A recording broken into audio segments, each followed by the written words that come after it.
L'historien Henri Rousseau résume grâce à la formule suivante. Deux points.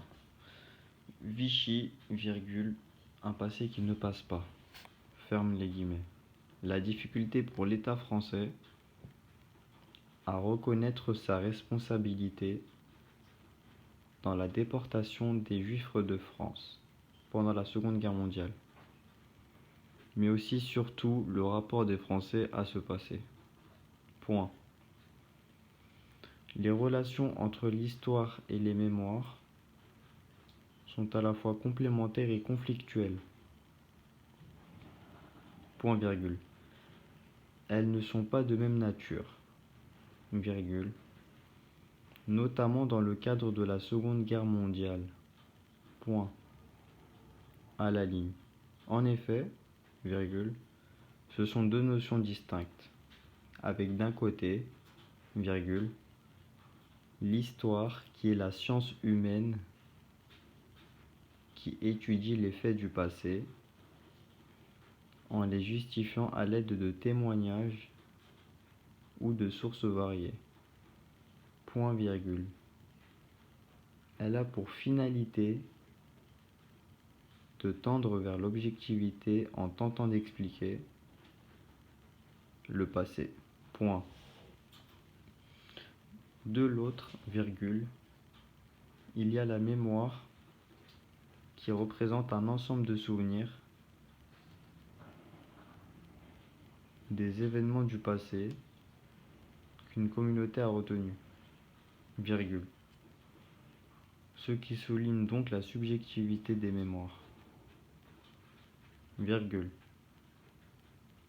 Elles ont pour but de faire revivre le passé, point. Ces deux éléments peuvent donc s'opposer l'un à l'autre, point. Mais elles peuvent aussi être complémentaires, virgule. C'est-à-dire que malgré les différents points de vue des mémoires, virgule, elles peuvent inspirer le travail des historiens pour ainsi nourrir ses revendications. Point.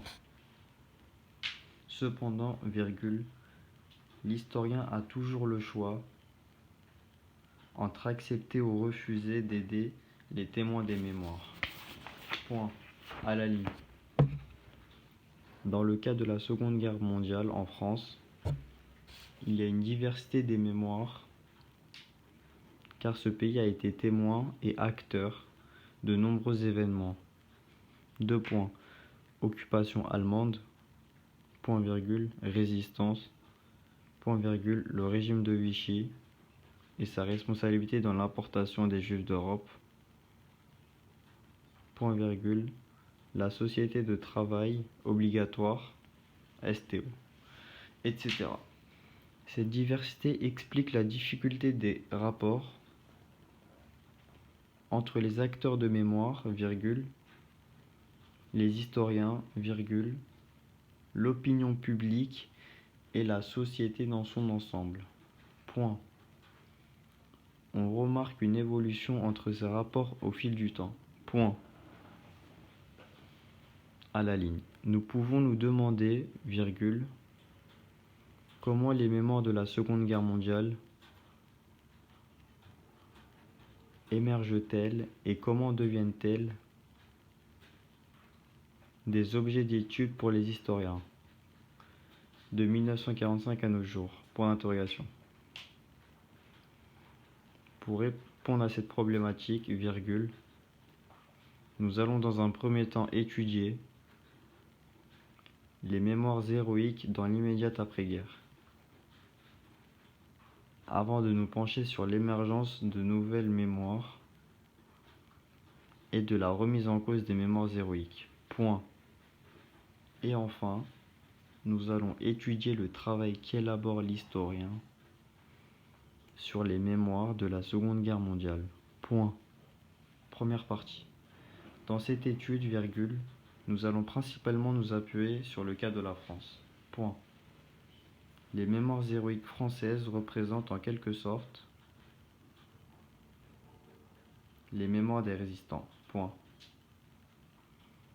Dans le contexte de l'immédiat après-guerre, virgule, la priorité est de refermer les blessures des Français. Point. Pour cela, virgule, on les réunit dans une mémoire commune et glorieuse. Point virgule. L'exemple idéal de cette idée est le discours du général de Gaulle lors de la libération de Paris. En effet, virgule, selon lui, virgule, la entre guillemets vraie France, en majuscule, ferme les guillemets, était regroupée à Londres et était aussi dans la résistance. Point. Ce qui a abouti à une mise entre parenthèses de la période du régime de Vichy qui se caractérise par l'antisémitisme, virgule, régime dictatorial et un régime très conservateur. Point. Un ouvrage est paru par l'historien Henri Rousseau en 1987 pour dénoncer cette mise entre parenthèses, virgule, nommé, deux points, ouvre les guillemets, le syndrome de Vichy. Cette collaboration est un épisode grave qui va entraîner la punition des responsables, virgule, appelée aussi épuration sauvage, virgule, qui consiste à exécuter les responsables. Point. Par la suite, il y a une mise en place d'un système d'épuration légale, virgule, qui consiste principalement à juger et condamner les collaborateurs de la déportation des Juifs. Mais principalement, ouais. Point. De plus, virgule, il y a l'idée que cette collaboration était minoritaire et qu'il faut vite oublier cela. Point. C'est là qu'apparaissent les mémoires héroïques de la guerre, avec la résistance de Gaulle et de la France libre entre guillemets. Point. Il y a en effet deux versions dominantes. Point. La première qui est celle du Parti communiste, virgule. Une affiche illustre bien cela, qui se fait appeler le Parti des 75 000 fusillés. Point. La seconde version est celle du Parti du général de Gaulle, virgule, qui insiste sur la version d'un chef charismatique. Point. On peut donc noter qu'il y a des mémoires qui sont parfois concurrentes mais qui, virgule, globalement sont en accord pour mettre en avant le sacrifice des résistants. Résistants avec la majuscule. Point. Par ailleurs, virgule, naît le mythe résistentialiste, virgule. Ce terme a été forgé par Henri Rousseau dans les années 80. Il se traduit par le mythe d'une résistance précoce et massive, virgule, avec l'idée que même si la résistance est minoritaire en nombre, virgule, elle est soutenue par la majorité des Français pour ainsi embellir l'image de ces derniers. Point. À noter que ces mémoires héroïques résistantes se sont imposées, virgule, tout en refoulant d'autres mémoires. Point. Prenons par exemple les mémoires des victimes de Vichy, virgule. Les jeunes envoyés au STO. Point. En déduction, virgule, les mémoires des victimes sont moins valorisées que les mémoires des combattants. Point. Par conséquent, De Gaulle a contribué à imposer cette version résistentialiste et tente de faire oublier les mémoires de Vichy. Point. Deuxième partie, tu sautes une ligne. Outre cet aspect, virgule, ce mythe a été renforcé par le début de la guerre froide. Entre parenthèses, 1947. Puis l'arrivée de De Gaulle à la tête du pays. En effet, virgule, dans le contexte de guerre froide, virgule, l'ennemicité est le communisme. Point. Certaines personnes vont profiter de cette situation pour réhabiliter le régime de Vichy avec une thèse appliquée qui est celle du moindre mal. Point. Cette thèse est l'idée que le régime de Vichy est le bouclier de la France, pour ainsi éviter le pire. Point virgule. Cette forme de résistance aurait complété celle de De Gaulle, qui est celle du glaive. Point. La thèse du glaive et du bouclier est énoncée par Robert Aron dans les années 1950. Point. Revient à la ligne. Donc les mémoires glorieuses d'une France résistante et tenace vont être de plus en plus magnifiées au cours du temps. Point. En parallèle à cela, virgule, il y a une longue période d'oubli, virgule, d'amnésie qui commence en France à propos de la période de collaboration avec l'Allemagne nazie dans la déportation des Juifs d'Europe. Entre parenthèses, jusqu'à la fin des années 1960. Ferme la parenthèse, point. Revient à la ligne. Nous venons d'étudier l'émergence des premières mémoires dans l'immédiate après-guerre. Nous allons maintenant nous pencher sur la remise en cause de ces mémoires héroïques par le biais d'émergence de nouvelles mémoires. Point.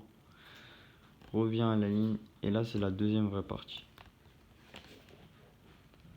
La décennie 1970 est celle de l'émergence de nouvelles mémoires, virgule, qui, virgule, elles-mêmes remettent en cause les mémoires héroïques.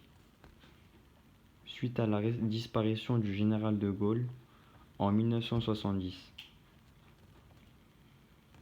Prenons pour exemple principal l'émergence de la mémoire du génocide juif dans les années 1960. Point.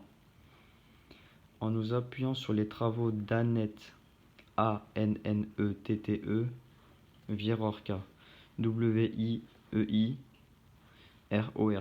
virgule, qui est une spécialiste de la mémoire du génocide juif. Point. Selon cette historienne, il y a 4 périodes dans l'émergence de cette mémoire. La première qui est celle de l'immédiate après-guerre. Cette période réunit plusieurs témoignages sur le sort des Juifs pendant la Seconde Guerre mondiale. Point. Comme exemple, virgule, nous avons les livres du souvenir, entre guillemets les livres du souvenir, écrits par les victimes juives pendant la guerre. Point. Cependant, virgule, ces derniers n'émergent pas à une très grande échelle. Point. Un des rares exemples témoignés est celui d'un mémorial du génocide des Juifs de la Seconde Guerre mondiale à Paris. Point. Le tournant de cette période est celui du procès Eichmann, E-I-C-H-M-A-2-N. Point.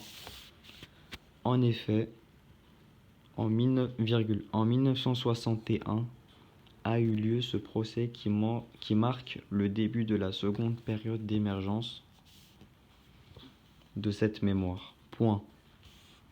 L'officier SS qui a été chargé d'organiser la déportation des persécutés juifs en Europe. Point. Ce procès va marquer une rupture à plusieurs titres. Au pluriel, plusieurs titres. Point. Il va être le premier procès à vouloir donner une leçon d'histoire, virgule. Il va être diffusé principalement en Israël, point. Suite à cela, virgule, les différents pays et les sociétés vont reconnaître leur statut de victime du génocide, point. Cette mémoire du génocide juif s'installe en France dans la décennie des années 1960. Point. Revient à la ligne. Ensuite, virgule, vient la période de transition qui, virgule, dans les années 1970, virgule, va avoir lieu une importante médiatisation avec, par exemple, des débats ou même des séries télévisées. Point. Mais en France, c'est surtout la question de responsabilité de Vichy dans le génocide juif qui fait débat. Point. C'est aussi l'époque des premières inculpations pour crimes contre l'humanité, avec le procès de Klaus Barbie, Klaus Barbie, par exemple. Point. Grâce à ces procès, virgule, l'opinion publique a appris de nouvelles informations sur la participation des hauts représentants dans le contexte du génocide juif. Point. Enfin, virgule, vient la période de reconnaissance. Point. Cette dernière est lente et progressive à propos de cette responsabilité-là. Point. Un exemple de commémoration est celle de la rafle du Veldiv, entre guillemets la rafle du Veldiv, qui a eu lieu en été 1942. Point. Le président François Mitterrand, élu dans les années 80, a longtemps nié cette responsabilité. Point. Jusqu'au jour où il annonce qu'il va se présenter au 50e anniversaire de la rafle du Veldiv, entre guillemets. Point. Il annonce aussi l'organisation d'une journée nationale contre l'antisémitisme et la xénophobie. Le 16 juillet, entre parenthèses. C'est le 16 juillet. Point. Cependant, la vraie rupture sur la question de cette reconnaissance est le discours de Jacques Chirac le 16 juillet 1995, où il assume pleinement cette responsabilité. Point. On revient à la ligne. Cependant, virgule, d'un autre côté, virgule, cet objet d'étude d'Annette Vivorca va être contesté par quelques historiens et aussi par des négationnistes qui nient l'existence du génocide juif. Cette idée est plus idéologique que scientifique. Point. On revient à la ligne.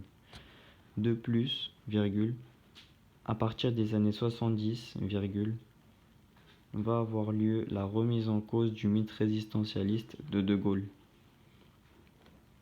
suite à sa mort. Point. Il y a en effet un nouveau contexte politique et social. Point. Un moment important qui illustre cette remise en cause est la sortie du film, entre guillemets, Le chagrin et la pitié, ferme les guillemets, sorti en 1969. Point. Cette œuvre décrit la communauté société française comme majoritairement lâche pendant l'occupation de l'Allemagne. Point.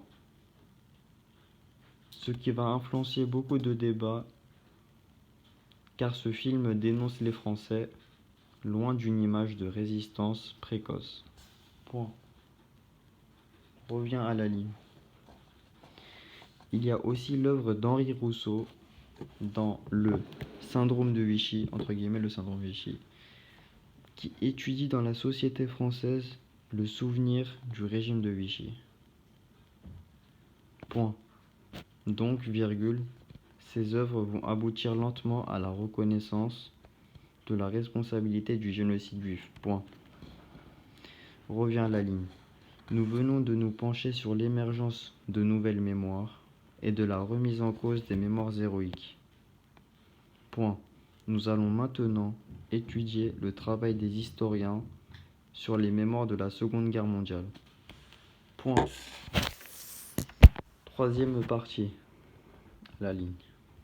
Quand l'historien élabore son travail sur les mémoires, virgule, il est confronté à un triple enjeu. Point.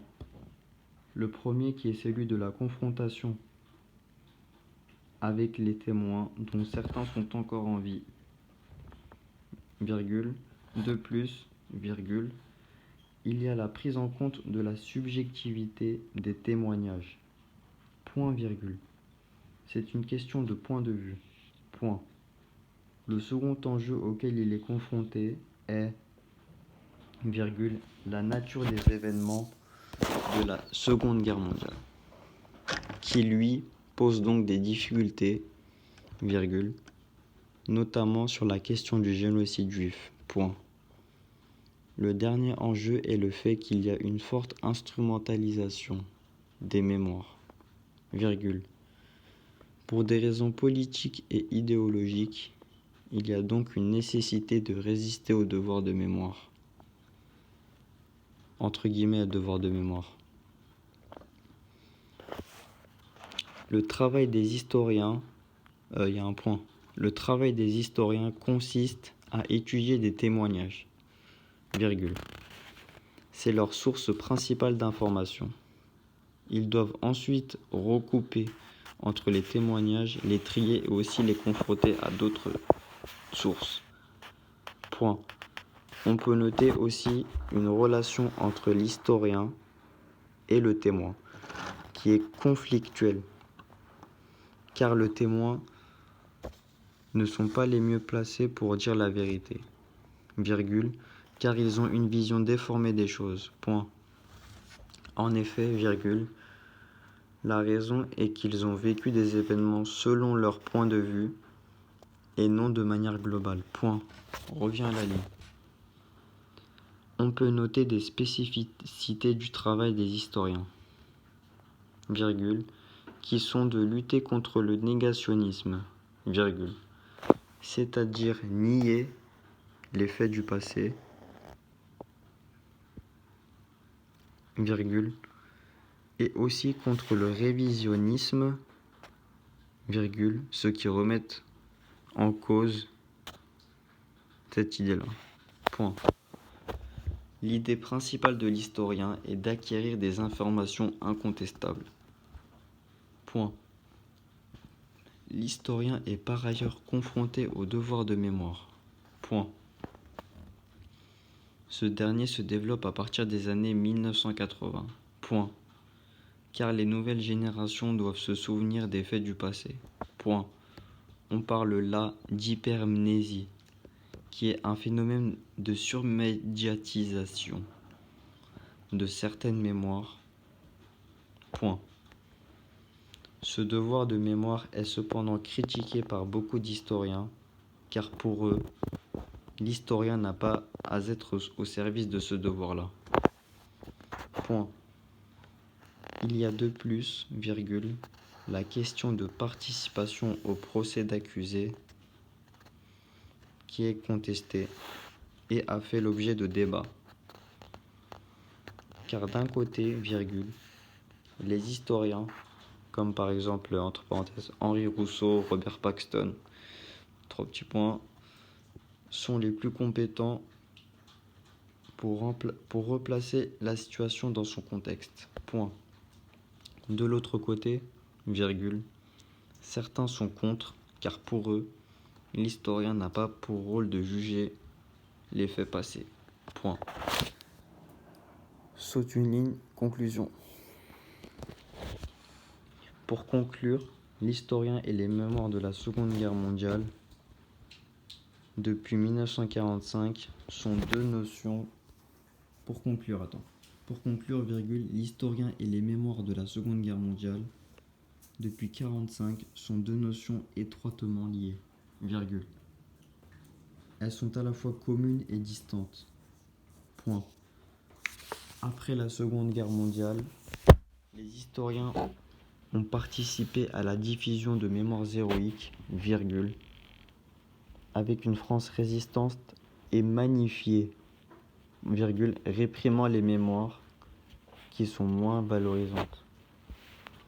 Point. Mais à partir des années 1970, virgule, les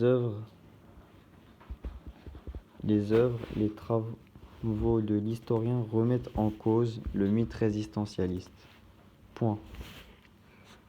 En même temps, virgule, le travail des archives et des témoignages permet de diversifier les mémoires, virgule, dont en particulier la mémoire du génocide juif.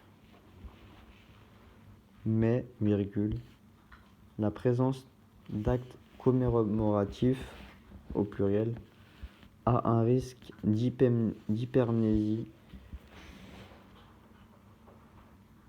que dénoncent certains historiens. Point. Malgré un apaisement autour de la mémoire du génocide, des tensions existent toujours et ressurgissent encore à notre époque.